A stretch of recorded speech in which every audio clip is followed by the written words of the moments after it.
The Fargo Moorhead New Life Center helps people put the pieces of their lives back together again.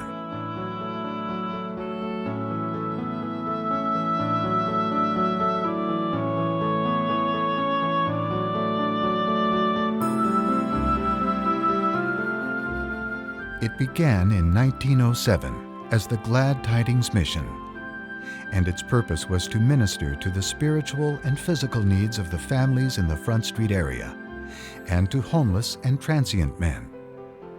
Founded by Reverend Orlando Eli McCracken, the Glad Tidings Mission recognized the need for adequate shelter, food, and clothing in the Fargo Moorhead community. In addition, the mission offered church services and Sunday school classes to area residents.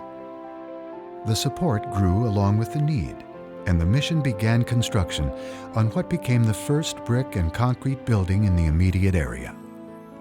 The new Glad Tidings Mission Building was built in 1914 and completed at a cost of $7,000. The new mission building housed a thrift store in the basement that allowed it to receive income for daily operation. However, it would give to those who could not pay. Even though the thrift store proved to be a valuable resource of income, more was needed to cope with the growing demands. At that time, Reverend McCracken solicited funds for an automobile to pick up items to be donated to the thrift store. Ads were placed in the newspaper for people to save used items and call to have them picked up by the mission. In 1916, the mission gained a dedicated and devoted employee when Mary Broberg began work as matron. Even though she was a slender, shy, and kind person, she meant business during times she needed to keep clientele under control. Mary lived in the facility and was on duty 24 hours a day, 7 days a week for 52 years. To improve the outreach of the mission, Reverend McCracken began broadcasting over WDAY radio on March 17th of 1929. This is WDAY Fargo. Good morning, friends. I'm reading with you this morning from the Psalms, 123 and 24th Psalms. Unto thee lift I up mine eyes.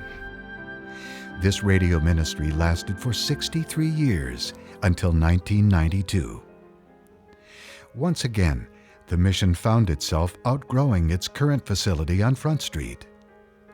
In 1939, the board approved the purchase of 28 feet of adjacent property along Front Street, and in 1940, the new Fargo Union Mission was dedicated. After spending time as assistant superintendent of the mission, Gary Danielson was named Reverend McCracken's successor, which allowed McCracken to fully retire in August of 1951. Gary's wife, Ruby, also devoted her life to the mission by leading the 3 youth groups and one for mothers. In 1953, Ruby reactivated the Women's Auxiliary that had initially been started by Mrs. McCracken. Ladies from 13 area churches gathered for luncheon meetings 9 times a year and planned projects to support the mission. This program has grown to include women from 46 churches who now meet once a month at the New Life Center. The auxiliary also sponsors an annual area-wide prayer breakfast and evening dessert that features well-known contemporary Christian women speakers. As long as space was allowed, no one was ever turned away. In 1956, it was obvious that expansion was needed yet again. However, the expansion at that location would not come to pass. There was a plan in progress called Urban Renewal that would demolish the majority of the buildings on Main Avenue in Fargo, from the Red River Bridge to the foot of Broadway. This prompted a capital fund drive in 1968 to help build the current mission located on 3rd Avenue North.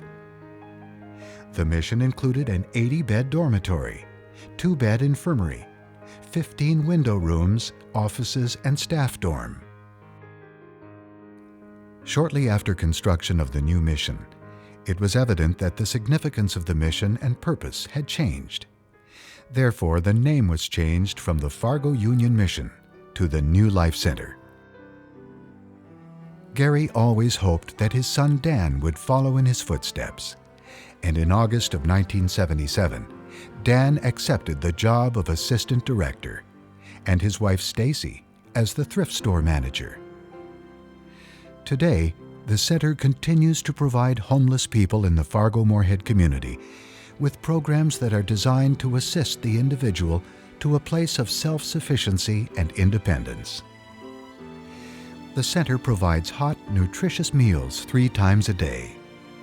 The center also maintains a 56-bed dormitory shelter, 11 semi-private cubicles, and 22 private rooms for long-term residents. The New Life Center also caters to the spiritual needs of its clientele by providing evening religious services, daily Bible studies, and staff devotions.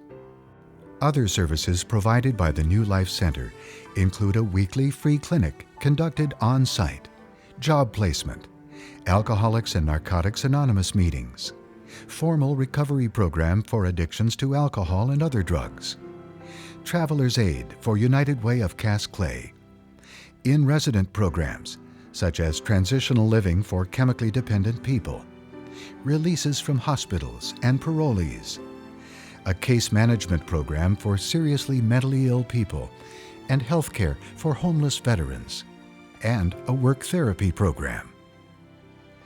The United Way of Cass Clay is one of the New Life Center's single largest supporters.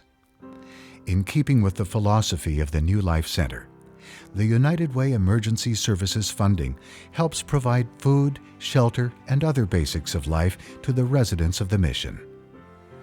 In 1927, Reverend McCracken was one of the founders of the local United Way, and the New Life Center is a charter member. Homelessness isn't something that has happened in recent history. Jesus said, "The poor you will always have with you." It's our job to care for them.